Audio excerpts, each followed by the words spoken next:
উত্তর ত্রিপুরা জেলার জেলা সদর ধর্মনগর শহরে আবারও ঘটল চুরিকাণ্ড।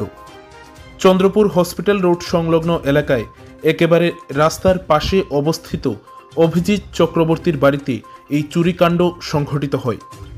জানা যায় কিছুদিন আগে অভিজিৎ চক্রবর্তী ওনার পরিবারের সকলকে নিয়ে আসামের গৌহাটিতে যায় চিকিৎসার জন্যে এবং বাড়ি রক্ষণাবেক্ষণের জন্য দুইজন ব্যক্তির উপর দায়িত্ব দিয়ে যায়। তাদের নাম সুধীর গোস্বামী ও মানিক শুক্লবৈদ্য।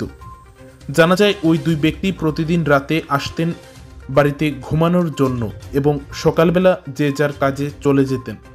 ৩রা মে শুক্রবার যখন তারা কাজ শেষ করে বাড়িতে যান তখন ঘরে গিয়ে দেখতে পান ঘরের লাইট জ্বালানো এবং একটি ঘরের দরজা খোলা। এটি দেখে তাদের সন্দেহ হলে তারা ওই ঘরে যান এবং পরবর্তীতে দেখেন ঘরের পেছনের দিকের দরজার তালা ভাঙা এবং অন্য ঘরের দরজার তালা ভাঙা, ঘরের জিনিসপত্র অগোছালো। এটি দেখতে পেয়ে তারা সাথে সাথে এই ঘটনার ব্যাপারে বাড়ি মালিককে জানান। পরবর্তীতে এই ঘটনার খবর পেয়ে বাড়ি মালিকের এক আত্মীয় আসেন। পরবর্তীতে এই ঘটনার ব্যাপারে ধর্মনগর থানায় জানানো হয়। থানায় জানানোর পর শনিবার সন্ধ্যা আনুমানিক 7টা নাগাদ ধর্মনগর থানার পুলিশ ঘটনাস্থলে আসে এবং সবকিছু পর্যবেক্ষণ করে একটি চুরির মামলা হাতে নিয়ে এই ঘটনার তদন্ত শুরু করে।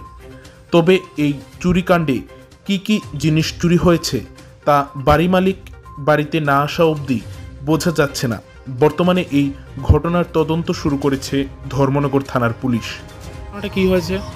আয়া দেখছি ওই রকম ঘটনা, দেখি মানে এদিকের দরজাগুলা এমনি লাগাইলা। কোন দিকের ঘরের কোন দিকে? মানে পিছন দিকের কি তালা কি ভাঙা ছিল?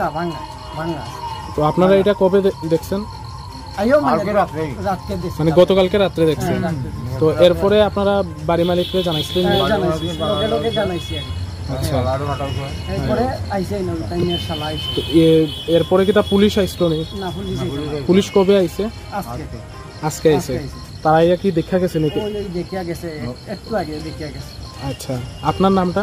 সুধীর। সুধীর কি? গোস্বামী। আপনার নাম? আমার নাম মানিক শুক্লবৈদ্য।